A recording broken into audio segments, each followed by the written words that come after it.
Welcome and thank you for joining us for our webinar, What You'll Wish You'd Known About Your JDE Upgrade, a three-part webinar series. Today's speaker is Glenn Wyrick. Glenn has worked with J.D. Edwards Software for over 14 years. Working for J.D. Edwards, IBM, and the MASIC Group, he has been involved in J.D. Edwards implementations and upgrades for both medium and large clients. He is now in charge of product management at insightsoftware.com. With that, I'll turn it over to you, Glenn. Thanks, Heather.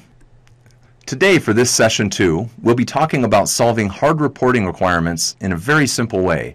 But more importantly, we'll be talking about how you can reduce the cost and risk of your upgrade.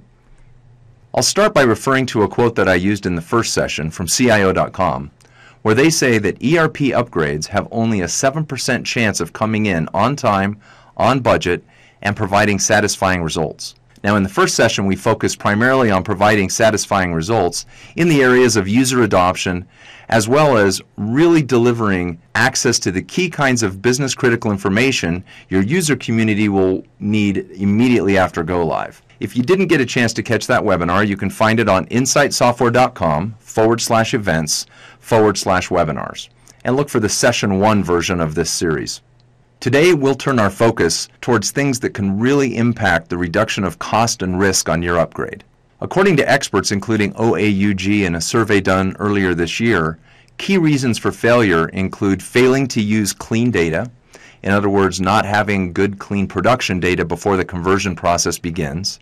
Following on to that, of course, could be problems with the data conversion itself and an inability to identify those problems before the go-live. Next, a big area of potential risk in any project is custom reporting. We'll talk a lot about that. Finally, cost and schedule overruns and how to just generally get a better handle on those. So first I'm going to turn to another quote from a large consulting firm called General Atlantic and a white paper they've published called 10 Ways ERP Projects Go Wrong, where they state that in fact customizations, including custom reports, represent the single largest area of technical risk in ERP implementations. So any way that we can reduce that line item on our project can have significant advantage. So if we're talking about reducing cost and risk, why are we talking about reporting? First of all, with leading edge reporting products today, you are able to use these end-user reporting products, first of all, to reduce the time spent on data validation. You can also use such products to improve the quality of the data migration. And finally, and very importantly, remove or at least greatly reduce the need for any custom reports. So I'd like to ask you to begin to shift your paradigm around traditional reporting and how it relates to an upgrade. I used this slide in the last session. This comes from the Aberdeen group, who did a study on industry-leading companies and what they're doing to solve the reporting problem. And a couple of points I'd like you to focus on for today is point number 4, provide easy access to the exact information required. We're going to see some examples of what we really mean by exact information. Another thing that industry-leading companies do is minimize the number of reporting products, ideally providing just one solution for their end users to get all of their answers. So although this slide is focused on reporting after go-live, I'd like you to keep these 2 points in mind as we think about upgrades. But first, let's look at a traditional view of reporting and what some of the big industry vendors are still saying about it. According to this vendor, for you to solve your reporting requirements, you need an entire stack of reporting solutions. And in fact, I'm sure all of you recognize that to implement what you see here on the screen represents some very large projects. So large, in fact, that during your ERP upgrade, you're not likely to take all of this on. Even with their new product called OneView Reporting, an end-user tool, it only provides a limited amount of very simplified transactional reporting and doesn't really come to bear until after the go-live. Therefore, it is not part of the upgrade equation. But there are industry-leading products out there where you can have a single reporting solution that cover a much broader footprint, solving the reporting needs, and because these types of solutions can go live within an hour to 2 hours, fully configured and ready for use, they can easily be brought to bear during the upgrade to solve many different types of problems. And this allows you to say no to big reporting projects. So these are the kinds of benefits that customers are getting from this type of a solution. This particular customer had limited report writing capability in their development group, so of course they were using outside consultants for much of their work. They put Insight in through part of the project, and the external costs were cut dramatically. This particular customer said that they spent more time and money on 6 custom J.D. Edwards reports than on all 87 user-created reports. So a key here is that it's possible to satisfy your reporting requirements during the upgrade, letting your end users simply create the reports as opposed to tying up developers and building risky custom reports. Next, this customer says that at Go Live, they gain significant insights to their data. We're going to talk about how this is possible, but it's all about end users working with the data throughout the upgrade process. And finally, on the subject of reducing cost and risk, this customer used our solution to save between $200,000 and $300,000 during the upgrade and really take out the line item risk around reporting, data migration, data validation to ensure an on-time, on-budget go-live. So far I've been speaking fairly conceptually, so I'd like to start to drill into the details a little more and start to show you some examples of what I'm talking about. We look at this in 3 different phases. So the first phase is something we would call Smartstart, where basically you're correcting the sins of the past. And what this really means is start with clean data. How do you really easily and quickly make sure that your production data is in the right state before you begin the upgrade process? The next phase is the actual data migration and validation. And the concept that we would like you to consider is that end users really own the data, not IT. But in many cases during an upgrade, IT ends up being the group that validates the data because it's too complex for end users. So with the right end user tools, you can allow the end users to validate their own data from beginning to end throughout the process, which dramatically reduces cost and risk of migration validation. It also improves the quality of that data validation and gets your end users very familiar with the data so that they're more empowered at Go Live. Finally, at Go Live, you can reuse a lot of the things done during Smartstart and end user data validation to ensure very complete data validation and deliver significant business visibility. So let's start in the first area, what we call Smartstart. This is part and parcel to our particular solution, where we do automated checking of all of your core data setup. So here you can see that we're testing for things like account ID, business unit categories, etc. And by running this automated check, you can see the result on the right where the system tells you that you're missing category codes on your business unit master. When we run this particular checker at any given customer, almost without fail, we find that our customers have these kinds of data issues in their production data. So not only do we want to easily and automatically find these issues, but we want to be able to know exactly where the problems exist so they can be quickly remedied. The next area that we focus on to ensure quality production data is in the area of master data. This is another area we find at our clients where there are almost always incorrect master data records. And if your master data records are inaccurate, then the subsequent transactional records are also inaccurate. So this can lead to a very large problem. So we provide a standard set of reports that check master data as well as data integrity to ensure that your data is clean throughout your processes. This is an example on the screen where we're comparing GL class codes from the 3 key tables where they are written. And in J.D. Edwards, if your GL class codes get out of sync in these 3 key areas, this will generally lead to erroneous accounting entries.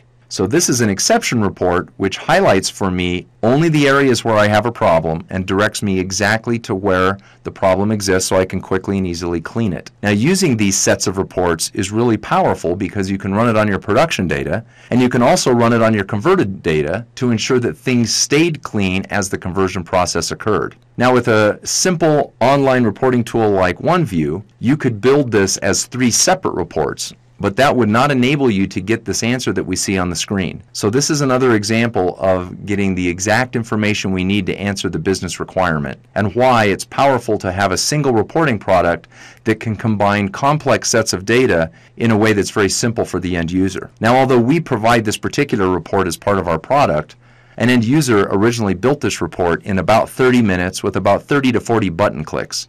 So again, this doesn't take custom programming, and it's a very quick answer to get out of the situation. To highlight the importance of running these kinds of master data and data integrity checks against both your production data and your converted data, there was a winery in California that was recently going through a J.D. Edwards upgrade. And in the first weeks of the upgrade, they were not using a product like ours.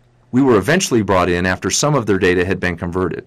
During our initial demonstration of our data integrity and master data reporting, we ran our companies in balance inquiry, and it highlighted two things. First, it showed that they had mistakenly not loaded the balances for the fourth quarter of 2011 into their CRP data, so that was an issue with their conversion. But secondly, we highlighted immediately that their primary company was actually out of balance for the months of February and June in 2012. This was a big surprise because this was their production data.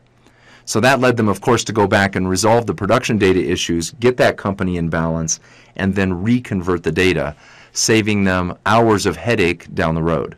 Next, I'd like to show you some specific examples in software of how we can solve some of the hard data conversion validation problems typical to an upgrade. Let's look at our first example. What you see here is live J.D. Edwards data compared side by side between our production and CRP systems. This view enables you to more easily identify any issues with your converted data.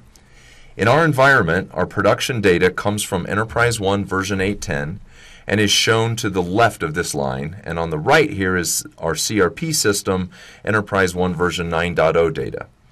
Next, our user has created, with just a few button clicks, a variance column which highlights specific issues, if any, with the converted data. Providing this view of data side by side is a user-friendly format that allows the business user to validate data and quickly find any issues.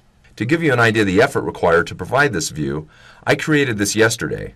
It took me less than 30 minutes and it took about 40 button clicks. Again, no custom development is required. So this view is simple to create and really enables end users to own and participate in the validation of their data. So as we scroll down, as an end user, we can quickly see that we have an issue with Company 80. So if you're responsible for data from Company 80, you know you have an issue. Scroll down a little further and we find that we have a big problem in Company 4. We can see that there is no data migrated to our CRP system, even though the data clearly exists in our production system. So now back up to the first issue, I'm highlighting that we've also added a count column. This counts the number of records. So in the case of Company 80, I can see that the right number of records came across, but that I have an issue with how the amounts themselves converted. Now the next thing you may want to do as an end user is see the impact of the converted data in a more business realistic view, such as a balance sheet. So we take a right click and link to a summarized balance sheet. Here we can see another comparison where production data is shown in the column for January, my CRP data is shown next, and then we have variance columns, and this goes for February and March as well. So I can quickly look to see that Company 1 has no issues. However, if I move down to Company 50 and rerun the report, now I can see that in March I do have a data conversion issue.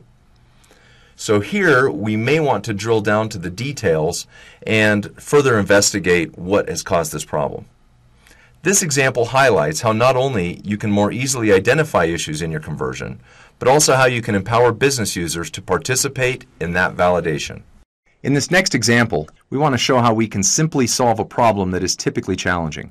In this case, we have payroll data outside of J.D. Edwards because we use ADP to process our payroll. But we have an integration to our new upgraded system that brings the ADP transactions and posts them into our GL. To enable our business users to easily validate that the integration is working correctly, I'd like to join that information together side by side. So what we're looking at here is a piece of technology in our product called Designer Express, and it's designed more for business analysts. So in addition to having access to all of J.D. Edwards standard and custom tables through this product, you can also see that we've recognized some ADP payroll tables. So I'm going to pull my ADP payroll history table, and then what I'd like to do is join that to my GL transactions table inside of my live J.D. Edwards system. And what we're going to do is join on batch, so I'm just going to do a quick search for batch number, and I'm just going to drag across between the two. Now to finish this template off would just be a few more button clicks, but in the interest of time, now that you've seen how quickly I can pull data from outside of J.D. Edwards and join it in together, I'm going to go ahead and cancel out of here and show you the finished product. So this is now a report with ADP data sitting on the left-hand side, JD Edwards GL transactional data sitting on the right-hand side. And we've built our typical variance column to highlight where I have problems. This is a highly summarized report with only one line per batch. And what I'm doing as an end user now is validating with real-time data from both systems whether or not my integration is bringing the data over correctly. And unfortunately, I find that I have a problem here with batch 4755. So I'm just going to drill in to get down to a lower level of detail. Now again, this is live ADP data side by side with JD Edwards. So I can see on the ADP side all of the employees that were paid in this batch, the hours they worked, each individual pay record, etc. And then on the right side, I can see the single JD Edwards entry and where it got booked to. So this is an example, again, of really enabling your end users to have the power at their fingertips to validate their data as they go and ensure that by the time they go live, the data is correct and that they're very familiar with the data. And again, this is an example as well of how this report, while very valuable for an upgrade, could also be used after go live as a production report without any extra effort. So let's review the key business benefits of this approach. First of all, we want to start smart and ensure very clean baseline data in our production system. Very often, this actually improves the use of the production system, while at the same time reducing the time spent troubleshooting throughout the upgrade process. Next, we want our end users to own data validation. This reduces IT resources. It automatically creates go-live reports as part of the process, as we saw in some of the demonstration. And most of all, it reduces the risk related to custom reports and bad data all in one single activity. Finally, at go-live, because of the things we've done throughout the process, we can better ensure complete data validation by the business user community and deliver significant business visibility and user adoption. So what will we talk about in our next session? We're going to combine the topics from session 1 and 2 to really focus on ensuring high user adoption, delivering business critical information at go live, and really guaranteeing that your business community regards your upgrade as 100% successful. This concludes the webinar. Thank you for joining us. Please stay tuned for the follow-up sessions in this series. To learn more, visit insightsoftware.com/webinars.